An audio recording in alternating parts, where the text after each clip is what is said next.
Hello, everyone. Welcome back to another episode of Honorability Time. I am your host and author, Josias Abriel. It is so good to be back for another episode for you all. Before we start, I want to give a shout out to our newest, where the newest countries the podcast is heard in. We got Russia, Ukraine, and Singapore. Hello out there. Oh, and Hungary.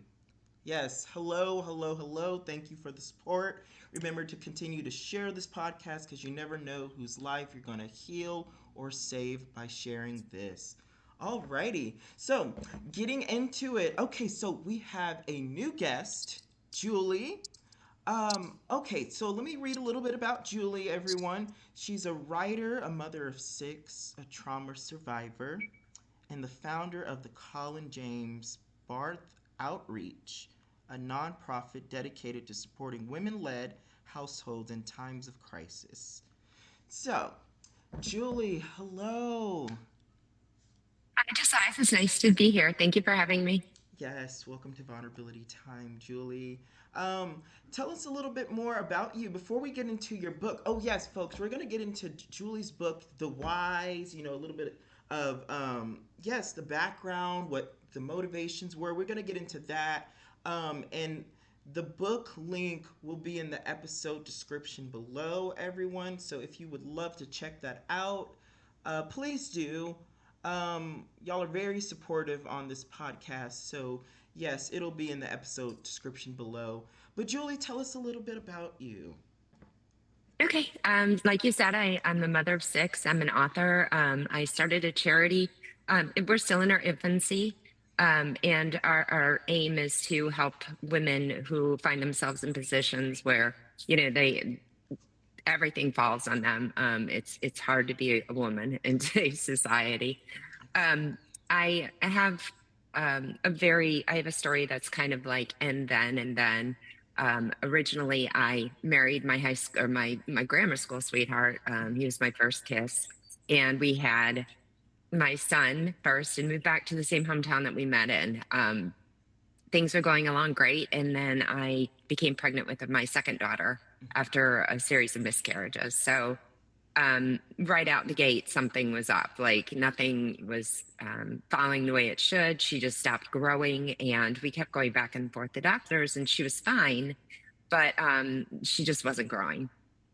So at about 37 weeks, they delivered her, kind of not knowing what they were looking at. But I was so distraught because they had told me that she had, all sorts of conditions and syndromes and trisomy 18, which is a third 18 chromosome, that I was just done emotionally. So Mm-hmm. they delivered her, and that's when things kind of just got crazy and out of control.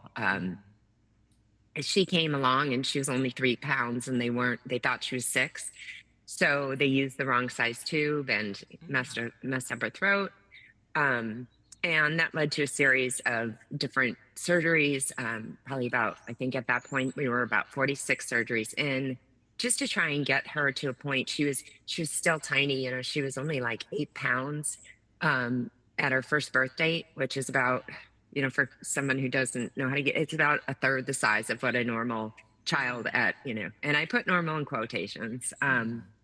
Yeah, but her first walking shoes were 0 to 3 month gap shoes, and she would run around the house. So there were clearly issues, but no one could tell us what it was. There was no. It was in 2001. There was no Google. I couldn't just. Right. So we went from hospital to hospital and kind of fixed what we could, and we got our trach out, and we started like kind of moving on with life. And I had a friend come to me and say, "I know what your daughter has." I saw this Discovery Channel show, right? So, that was when reality show was finally started, breaking out. Mm-hmm. So I kind of ignored her, and I was like, well, I'm glad you do. But, none of these, especially because I was at the Mayo Clinic, Boston Children's, like just Mm-hmm. everywhere. And so I had several people from that point come up to me in grocery stores and when we were out in public and say, is your daughter the one in that, in that show? And I was like, what is going on? So I finally did, the internet was finally coming around, and I piled probably AOL up, and I put in Discovery Channel and I found out, up Pop Tatum, that was our daughter. And it was like, it explained everything. So she has something called primordial dwarfism. Okay. Um, yeah, so it explained everything in one moment. It Yeah. basically like uncovered the 4 years that we were going from hospital to hospital. It didn't really change much. But I think as a parent, you have all these dreams for your child. It's like you get pregnant, you already know what you want them to be. And so as long as we didn't know that she was going to have a disability of any type, it was easy for me to say, oh well, she'll just, she'll be what everyone else, do everything that everyone else can. And she does. So, that was on me. But it kind of explained everything. We kind of knew what we were looking at. And Yeah. um yeah. So now she's 24 and she's 24 pounds and she is about almost 4 foot. So, Yeah. she's just a little person. So, Yeah. yeah. Yeah. Oh, thank you for sharing that. I I love that. And um I love that your charity is, kind of focused for like centered with on women. Hmm. Um, I'm all for every folks that have followed the show from season one. They already know that I'm a huge on women's rights, just women advocacy, women's freedom, women's autonomy, just all of it. Um, I love that, especially because I've been learning more and more in my PhD program about patriarchy and a lot of just systematic things that suppressed women. Um, it frustrated me. It infuriated Yeah. me actually. And so I love that. I remember when I first read that in your bio, which I also, oh yes, folks, I'll be putting Julie's bio in the episode description below. I forgot to mention that. I lit up. I lit up. I think that's so amazing. I think that's so amazing. When you said it's not easy being a woman, many people won't be able to understand that statement.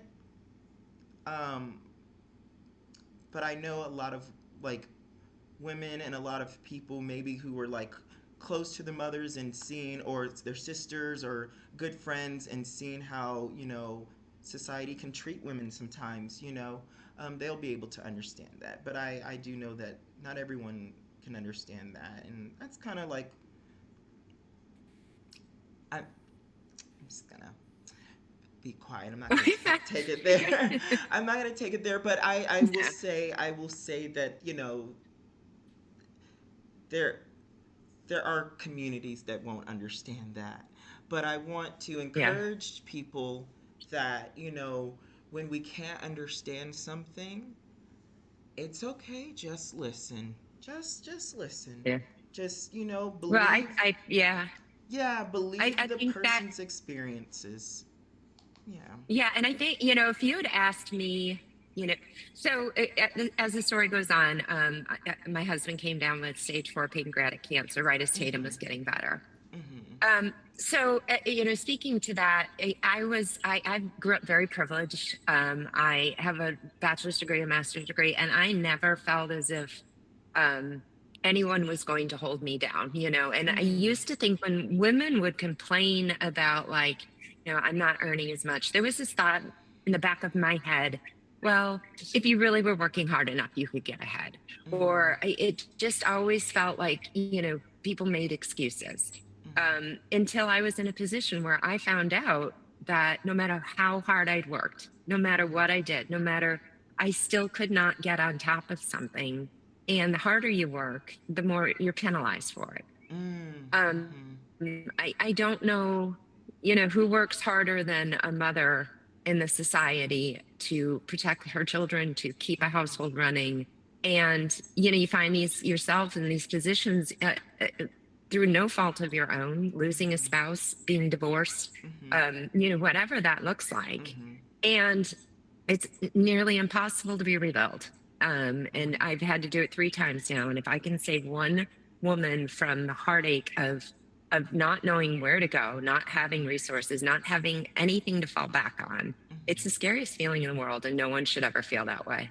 Yes, exactly. We were learning about that in class. It's called invisible labor. Um, Mhm. and a lot of feminist theories or movements, excuse me, were at one point advocating for there to be that invisible labor to become some type of paid labor. You know, mothers, all that they have to do, you know what I mean? It oftentimes it goes unnoticed because it's so normalized that, oh, that's what a woman should be doing. Not knowing Yeah. that you got all this coming at you, and then life can just change out of nowhere. You know, I I'm still I'm still trying to verbalize correctly because I don't want to. Okay, so for me personally, Julie, everyone on the podcast knows this. I mean, everyone listening to the podcast knows this, but I've come a long way from um, hating men and patriarchy, and so um, this year I've been active. Oh, starting last year, I've been working on um, showing like grace and stuff like that. And so that's why I'm very new to this to changing my vocabulary and verbalize and verbiage. But that's why I'm struggling to get what I'm wanting to say out, just because I can say it. However, I don't think I would sound graceful. So that's why I'm Yeah. struggling No, to, I in the understand that. sake of vulnerability It time. is. It is. Yeah. Yeah, well, I think it's difficult because, no one, I believe that people are good. I really do. And I Mm-hmm. don't think that, that the patriarchy, it was set up, thousands of years ago. That's true. When you said something about normalization, I don't think that if you asked probably the average man, do you, Mm-hmm. how do you feel about women? They would say, I love women, I protect women, I Mm-hmm. respect women. And I don't believe that they intentionally, Mm-hmm. anyone, I'm not saying anyone, but the vast majority don't ever set out and would be astonished. And I think that's where my organization is coming from in Mm-hmm. the awareness of it. Because if I'm a woman and I didn't even know that these problems existed, 20 years ago, Mm-hmm. and I don't know how to change them, then I can't fault somebody else for being born into the society and not even recognizing it because they've never been in that position. So, Mm-hmm. empathy is a really hard suit to wear, especially when you cannot help a problem when you don't even acknowledge there is a problem. Right. Ooh, I love that. Thanks for sharing that with me. I needed that. I needed that. You're helping me grow and learn and heal. Thank you. I really did need to hear Yeah. that. I'm gonna sit and dwell on that after this. I really am. And usually what I do is before I release the episode, I like listen to it back a couple of times. So I'm definitely gonna be listening to that. Oh my God, thank you. I'm gonna tell my therapist. I'm gonna tell my therapist because that's amazing. That's Well, I mean, amazing. I understand the anger. Trust me, I understand the anger. I Yeah. was very angry for many years. And, it wasn't, it's hard to be angry when you don't know who to be angry with, you know? Um, Displaced anger really becomes internalized because Yeah. then, you just carry around this, shell of, I'm just mad. And there's Mm-hmm. nobody to be mad at. And being mad doesn't Mm-hmm. help.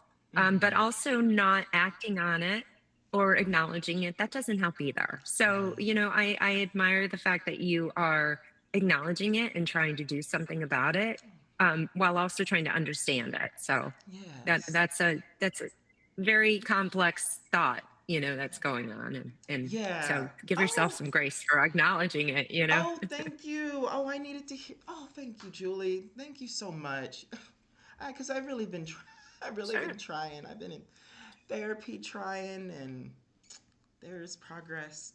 Um, okay. So, Julie, now I wanted to thank you again. Just I love that. But I wanted to also ask you about your book because from the bio, um, love, loss, resilience is a part of it. You don't have to share the whole book if you don't want to, because I don't want to, Yeah. spoil it for everyone. But I do want to know, because I want people to be able to read it. But I do want to know at least a little bit, and I want to know your motivation um, to writing the book. You know, what Yeah. was some of the? Yeah, I didn't write it to put it out into the universe. Mhm. When I found out that my husband had stage 4 pancreatic cancer, it was one of those. We had 4 children at the time. So Yeah. our second daughter had just, the one with special needs. We just started living a normal, again, I always put that in quotation because I don't even know what that means. Mhm. Everyone's got their own idea of it. Yeah. But I had been living the life that I considered to be joyful and, Mhm. normal and not chaotic. And then he just went into the hospital, and our youngest was 6 months. Our oldest was 10, and they said he had 2 weeks to live. So go take him home and let his children say goodbye. And, that was, he ended up living 16 months, but they were, some of them a blessing and a lot of it a curse. And Mhm. so I would go down to chemo with him on Tuesdays, and he was so sick that I would just sit there for hours, and I had a Blackberry. And so I began to write about Tatum's special needs daughter. Her journey was crazy. Yeah. It was like any medical malpractice that could have happened. Any Oh. Mhm. weird thing. She's always a one in a million, and it just kept going. It bounced, and I was unpacking all of that. Yeah. So I was writing it maybe just to get through it myself and emailing it back to myself. And somewhere along the line, the story started flowing. It starts when we met each other and a little bit about me. And then it goes through Tatum. And then necessarily it flows into real time with Mhm. Colin having cancer and his journey. And so it's a memoir of, I wrote it purely because I thought that my children would never get to know their dad. Yeah. I wanted them to know how hard he fought to stay there and Yeah. who he was and his history. Because we don't tell people usually our story. We don't, especially our children. We always think there's time for that. Mhm. But they don't ever truly get to know us outside of whatever we've become by the time they know that us. Yeah. So I think it was really important for me to tell his story. And then 12 years later, when I read it, so not only did I lose him, but I was in an emotionally abusive relationship for Mhm. 10 years Yeah. that I fought very hard to get out of. Mhm. And when I got out of it, I revisited the book on my laptop that I hadn't for 12 years. And I just remembered that I had made Colin a promise that, and that was his name, that Colin James Barth, that's what the organization's named for. I'd made him a promise that everything he went through, all of his struggles, um, all of his suffering wouldn't be for nothing. Right. So at that point, I decided to release the book, tell his story, tell Tatum's resilience. Um, and it's a series of three. So it's Tatum and Notes from a Blackberry is Tatum and Colin's story. And then I am releasing a new book for domestic abuse this month, hopefully in March. That's going to be called From Blackberries to Thorns. And then I'm working on the third book, which is an unpacking of all of it, more of the take action side of it, how to get through Yeah. it.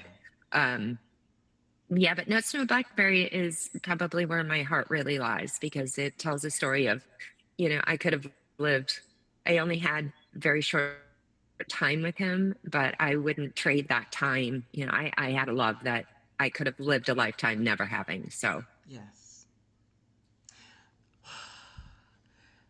In that, the theme of this podcast platform, folks, um, is to the pain, the struggle, the resilience, the overcoming, or just the battles that we went through, it would not go in vain. No pain goes in vain. That's one of the themes of this podcast. Um, it is to someone's stories,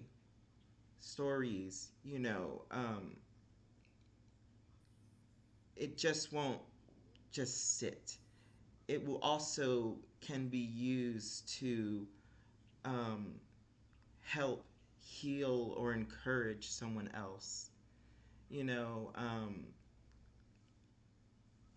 and also, I'm sure the listeners would wanting to read all of your books. So let your publicist know that whenever you release your books, let me know. And what I'll do is I'll let the listeners know, even if it's in like a year or two from Okay. now. Yeah, I'll let them know, and I'll what I do usually, when it comes to others' books that have released after the episode, um, any new episodes that I release, which I do release a lot of new episodes, I let the listeners know on the podcast, and then I also added in the episode description below and say, this is where, remember Julie, this is where you can find her book. Yeah, so Awesome. that's what I'll Thank do. you. I appreciate that. Yeah, um, Julie, do you have any, what advice, or even if it's not advice, even if it's just honesty, what,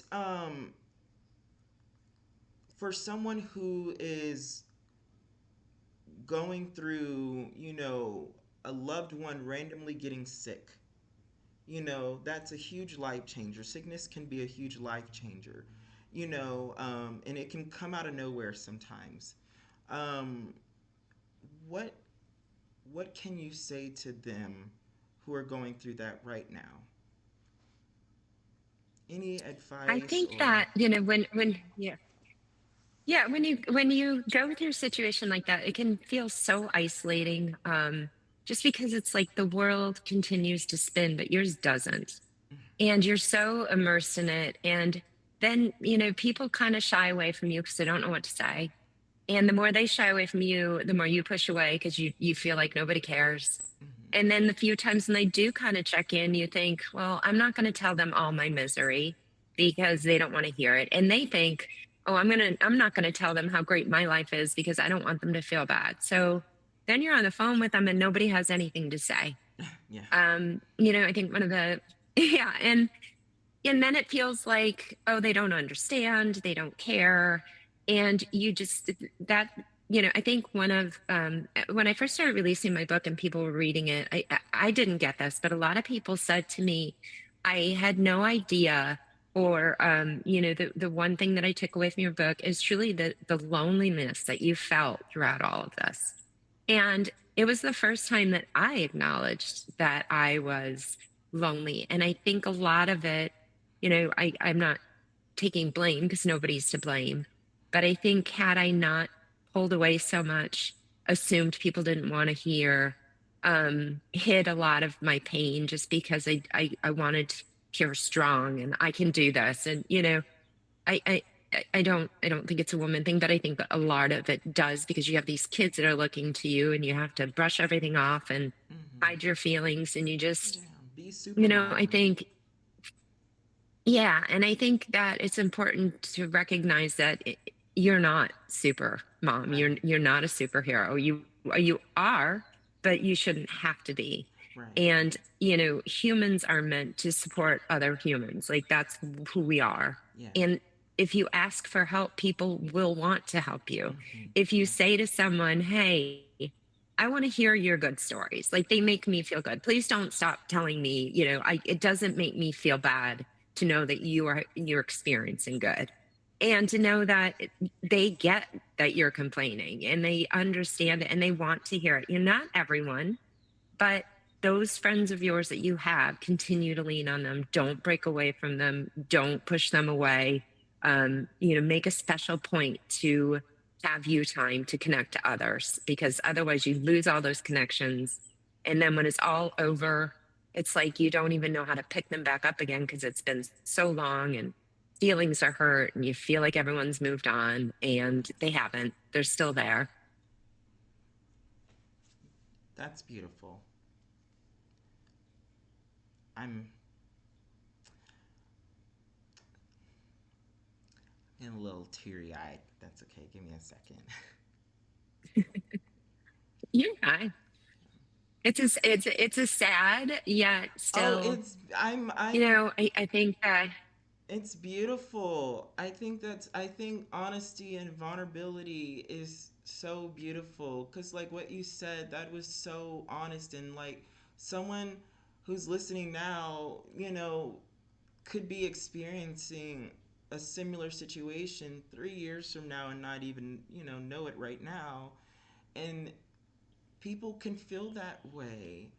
So to hear someone say, I felt this way, and this is like what I learned from it, I think that's really powerful. I really get moved and impacted when I hear stories yeah. like this. I really do. And so these tears are, I, I just think it's beautiful. And I am an empath, so I always cry, so it's fine. Tears are normal and human, everyone, and it's actually very healthy. It's very, very No, healthy I for the hear you. brain to cry. I say that out loud to, though I know the psychology behind It it, is. I still have to say it out loud just because I was taught for so long to not cry. And so I have to say it out loud to myself, like, hey, it's Yeah, okay to well, cry. I think our society is very, Yeah, oh yeah, one thousand yeah, percent. Yeah, there could definitely be some work in removing certain stigmas from society for sure. Um, 100%. Yeah. there's something else that I wanted to ask. Oh yes, I wanted to ask one of the questions um, that was recommended, and that is, um, you've experienced profound loss from your husband's passing to the challenges with your daughter's health. What helped you keep going during those darkest moments? Um, Honestly, I would say my children, you know, when you have people that you love in your life and you care about, and you recognize that they're looking to you to make things okay, it does get you to see a better side of things and see that no matter how bad it is, you still have good. So every morning when I woke up and I had little kids, I had older kids, and they would pull me out of whatever I was feeling at that moment because they were still there. I was still there. And things can get really, really bleak, but there's always a silver lining to be found in the fact that you're even, you have those moments of joy that you have to hold on to. And I've heard lately a lot of something called toxic positivity, and I understand, sugarcoating something, and there's a difference between staying positive by sugarcoating or not acknowledging things, Mm-hmm. or avoiding them because they're going on.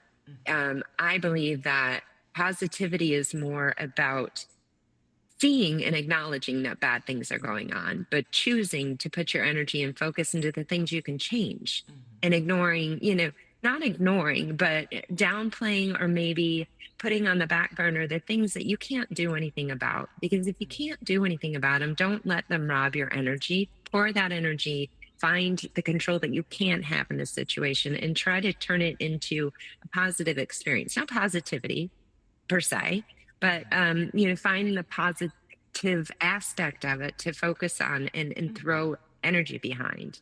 Mm-hmm. Um, so I think that my children made me or forced me to continue to or allowed me, I should say, allowed me to not carry the grief, not carry the sadness, not be burdened by it unless I chose to. And, I think that it is a choice. I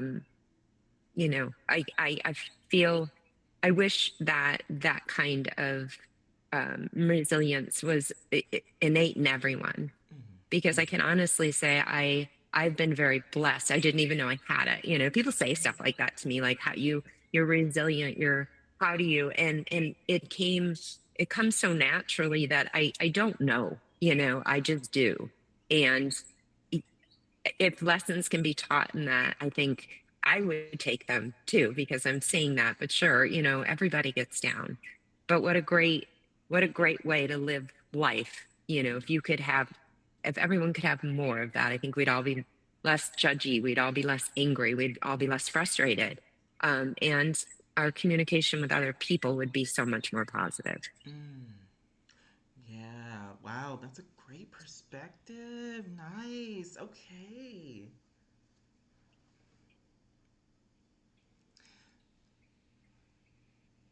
Julie, I think that um, I just want to say thank you for still being here. Um, you're still here. Thank you. You're still, Thank you. I'm glad to be here. breathing. You're still alive, and you're able to help um, so many people because of your story. Um, and you've even started a charity. You know,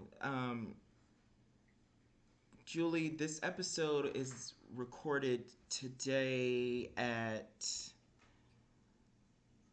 4/25, 2025 on a Friday. But this episode's recorded today. You this episode, you will be healing people tomorrow, next week, in 3 years, 4 years, all around the world. I mean, you're already doing that now, but I want you to know thank you for coming on here and sharing your story. Thank you so much. Seriously.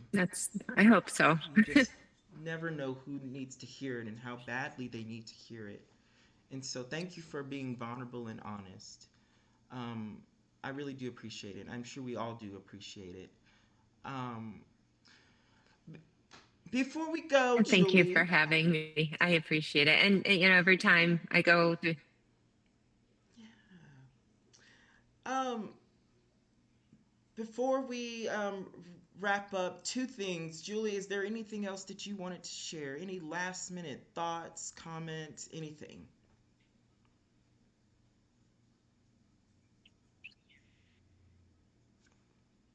Can you hear me?